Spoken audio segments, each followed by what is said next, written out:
1947 में हमारा देश आज़ाद हुआ। उसके बाद में 1952 में हमारे इलेक्शंस हुए और उस तब से पार्लियामेंट सेशंस चल रहे, तब से हमारी संसद चल रही है और संसद में सेशंस होते हैं, लोकसभा और राज्यसभा। और उन सभाओं में कितना सिटिंग्स हुआ, कितना परसेंटेज ऑफ सिटिंग्स बैठी और कितने बिल पे क्या चर्चा हुई है, वो सब कितना आज तक कितना डिफरेंस आया उस सब में। पहले हम जान लेते हैं पार्लियामेंट के बारे में, उसके बाद में क्या फंक्शनिंग होती है, कैसे चुनाव होते हैं और कौन से राज्यसभा में कैसे चुनाव होते हैं, लोकसभा में किस तरह से चुनाव होते हैं, उसके मेन फंक्शन क्या है और मेंबर ऑफ पार्लियामेंट के बाद में बहुत सारी इंफॉर्मेशन है जो इसमें नॉलेज दिए बिना आप आगे का वीडियो देखेंगे तो समझ में नहीं आएगा शायद बहुत सारे लोगों को। Hello, my name is Prajwal और आप देख रहे हैं एग्जाम कैंपस। आज हम बात करेंगे लोकसभा चुनाव के बारे में और राज्यसभा चुनाव के बारे में और उसके बाद में पूरे पार्लियामेंट की पूरी फंक्शनिंग के बारे में। इससे हम पता कर सकेंगे आगे इस वीडियो में जो रियल एनालिसिस है वो किस तरह जा रही है, क्योंकि जो पार्लियामेंट सेशंस हैं वो कैसे धीरे धीरे करके डिक्रीज होते चले, उनकी जो सेशंस हैं वो कम हो रहे हैं, उनकी सिटिंग ऑफ एमपीज वो भी कम हो रहे हैं, डिबेट्स भी कम होते चले जा रहे हैं। और अब तो 2017 का लोकसभा इलेक्शन जो था उसके बाद में जो लोकसभा थी 2017 की, उस सबसे लोएस्ट 17वीं लोकसभा पार्लियामेंट एडॉप्ट किया गया बहुत सारी कंट्री से। वैसे सबसे ज़्यादा जो मॉडल है वो ब्रिटिश का लिया गया है, ब्रिटिश के ही पार्लियामेंट के आधार पर हमारी बाइक कैमरा वो हाउस है वो है। एक्चुअली हेड ऑफ गवर्नमेंट होता है प्राइम मिनिस्टर, उसके ऊपर होता है राष्ट्रपति, हेड ऑफ स्टेट होता है। और अब जो पार्लियामेंट होती है वो दो उसमें बटी हुई सदनों में, इसमें एक राज्यसभा होता है, दूसरा लोकसभा होता है। राज्यसभा को उच्च सदन भी बोलते हैं, तो उच्च सदन बोलते हैं। उसका आर्टिकल 80 में दिया गया है कि राज्यसभा में उच्च सदन बोलते हैं, उसे ही बोलते हैं हाउस ऑफ लॉर्ड्स, यानी कि जो ब्रिटेन के पार्लियामेंट को भी बोलते हैं जैसे कि हाउस ऑफ लॉर्ड्स जो अपर वो हाउस है उसे। अभी राज्यसभा की बात करें तो राज्यसभा में 245 सीटें होती हैं, बट लोकसभा में अभी 545 सीटें हैं। उसमें से कुछ सीटें नॉमिनेटेड और कुछ स्टेट वगैरह से आती हैं, दोनों में कई अलग अलग चीज़ें हैं। 12 अलग नॉमिनेट किए जाते हैं और 12 मेंबर्स जो हैं वो डायरेक्ट आते हैं कहीं से नॉमिनेट वगैरह करके राज्यसभा में। और लोकसभा की बात अलग करेंगे, पहले हम जान लेते हैं राज्यसभा लोकसभा के बारे में, थोड़ा बहुत जो पार्लियामेंट है उसके बारे में। पहले हम बात करते हैं राज्यसभा की। राज्यसभा उच्च सदन भी होता है, हाउस ऑफ लॉर्ड्स बोलते हैं या फिर अपर हाउस बोलते हैं। तो इसमें जो सीट्स होती है वो होती है 245 और इसमें जो इलेक्शन होता है इसका वो इनडायरेक्ट इलेक्शन होता है। इसमें जो एमएलएस होते हैं, एक्चुअली बोला ही जाता है राज्यसभा को जो यूनियन एंड स्टेट को रिप्रेजेंट करता है राज्यसभा। तो राज्यसभा में जो मेंबर्स होते हैं वो सारे के सारे इनडायरेक्ट चुन के आते हैं। उनको चुनने के लिए जो स्टेट यूनियन जो एमपीज होते हैं वो उनके लिए वोट करते हैं। 233 सीटें जिस पे डायरेक्ट इलेक्शन होता है और 12 सीटों पे अपॉइंट किए जाते हैं, जैसे कि अलग अलग फील्ड से लोग आते हैं, जैसे किसी आर्ट से या फिर किसी सोशल वर्किंग से या फिर कई अलग अलग तरह के उसमें टाइप के लोग होते हैं। जैसे कि सोशल सर्विस कोई दे रहा है, कोई आर्ट्स में परफेक्ट है, जैसे कि अभी सचिन तेंदुलकर वगैरह, और जैसे कि किरण खेर वगैरह को अपॉइंट किया गया था ऐसे ही। तो वो अपॉइंट किए जाते हैं ऐसे बिना वोटिंग के। उसमें 12 मेंबर्स ऐसे हैं जो अभी अपॉइंट किए जाते हैं, डायरेक्ट होती है और 12 सीटों पे नॉमिनेट होते हैं। यानी 245 सीटें अभी पूरे मैक्सिमम तो 250 है, बट अभी जो कैपेसिटी है वो 235 पे ही जो मेंबर्स हैं 245 पे ही अभी इसके जो फिलअप होती है सीटें। 233 सीटों पे इनडायरेक्ट इलेक्शन और 12 सीटों को अपॉइंट किया जाता है। मतलब टोटल अगर कैपेसिटी देखी जाए तो मैक्सिमम है तो 250 है, और अगर अभी जो प्रेजेंट में है वो 245 सीटों पे ही इस पे अभी चुनाव होते हैं। मतलब 233 से डायरेक्ट इलेक्शन होते हैं, तो इनडायरेक्ट और 12 सीटों पे अपॉइंट होते हैं। लोकसभा में एक्चुअली 545 सीटें हैं, अभी मैक्सिमम सीटें तो 550 होती है। वैसे अभी जो कैपेसिटी है वो 545 की है। बात करते हैं लोकसभा के बारे में। लोकसभा में एक्चुअली 545 सीटें अभी मैक्सिमम होती है 550। तो 530 सीटों पे जो स्टेट की होती है और 20 सीटें जो दी गई हैं वो दी गई हैं यूनियन टेरिटरी को। बट अभी 545 पर ही इलेक्शन होता है। तो 2 एंग्लो इंडियन सीटें थी, उनका भी उन्हें भी हटा दिया गया। अभी संविधान संशोधन हुआ था, 304वां संविधान संशोधन था और 331 आर्टिकल की तरह से हटा दिया गया। तो डायरेक्ट इलेक्शंस होते हैं वो 543 सीटों पर ही हुए हैं और उसमें से जितने भी स्टेट, यूनियन टेरिटरी सबसे मिला के है। शायद आपको नहीं पता होगा तो कोई भी मनी बिल कभी भी राज्यसभा में पेश नहीं किया जा सकता। मनी बिल हमेशा आता है वो राज्यसभा, लोकसभा में ही आता है।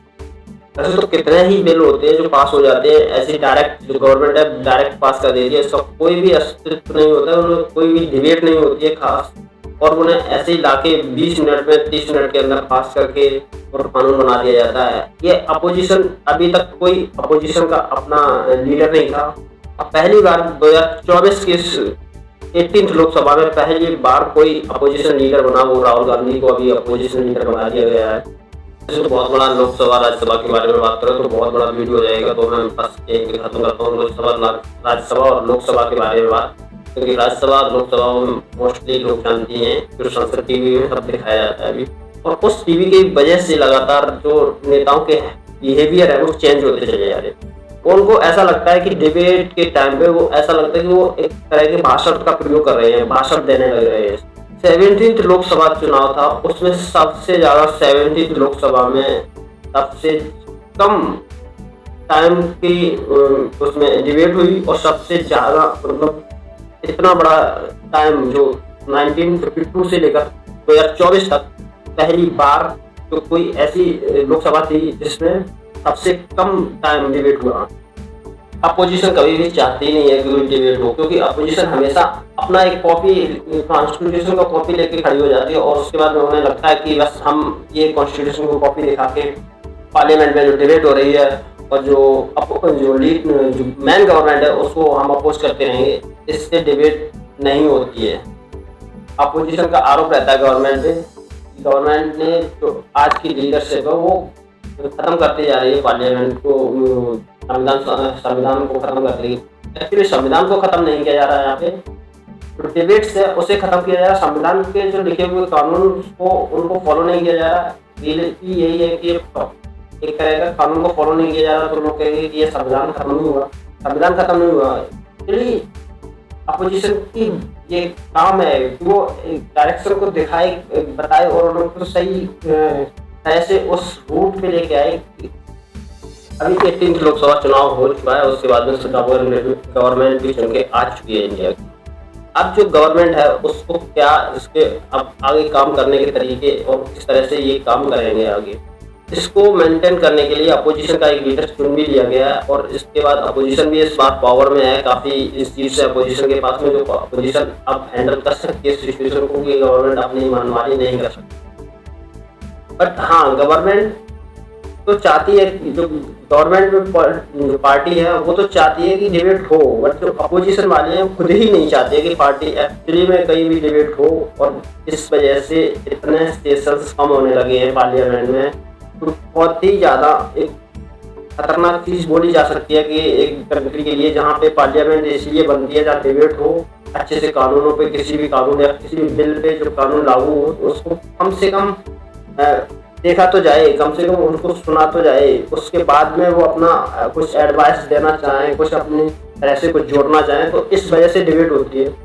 क्योंकि जो पार्लियामेंट सेशन थे 1950 से लेकर वो 52 से लेकर सब 2008 में जो यूपीए की फर्स्ट गवर्नमेंट थी, फर्स्ट यूपीए गवर्नमेंट बनी थी, उस टाइम कांग्रेस का पार्लियामेंट में पास हुए थे जो बिल्स, उस 16 बिल पास हुए थे, 36 बिल में से 16 पास कर दिए गए थे, सिर्फ और सिर्फ 20 मिनट के अंदर इन्हें पास कर दिया गया without any debate. Actually annually debate जो थी वो पार्लियामेंट की सिटिंग्स थी जो लोकसभा की, वो 1952 से लेकर 1970 तक 121 बार जो सिटिंग्स थी वो केवल 121 बार ही होने लगी एक साल के अंदर। भाई अगर देखा जाए 2000 से लेकर 2022 तक तो 68 डेज ही सिटिंग हुई पार्लियामेंट में, और उसके बाद 2014 से 19 तक देखा जाए तो केवल 56 डेज ही सिटिंग हुई।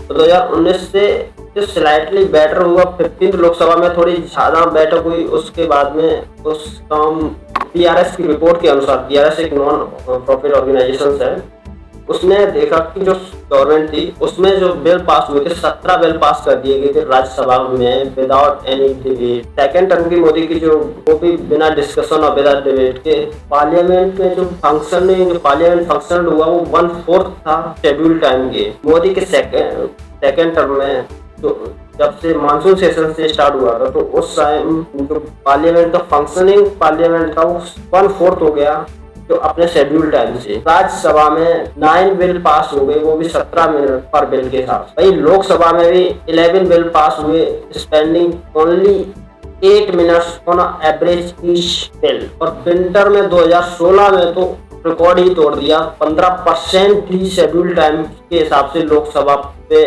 सिटिंग हुई, यानी कि काम हुआ। और 2016 के विंटर टाइम में सबसे लीस्ट परफॉर्मेंस था 15 साल का। विंटर सीजन के शुरुआत में ही 21 एमपीज को डिसमिस कर दिया गया, यानी कि जिस के विंटर सेशन में 12 एमपीज को विंटर पहले सेशन के फर्स्ट डे भी उन्हें सस्पेंड कर दिया गया। ऑफ शेड्यूल जब मनमोहन सिंह की सरकार थी उस टाइम पे 51 एमपीज को सस्पेंड किया गया था अगस्त 2006 में।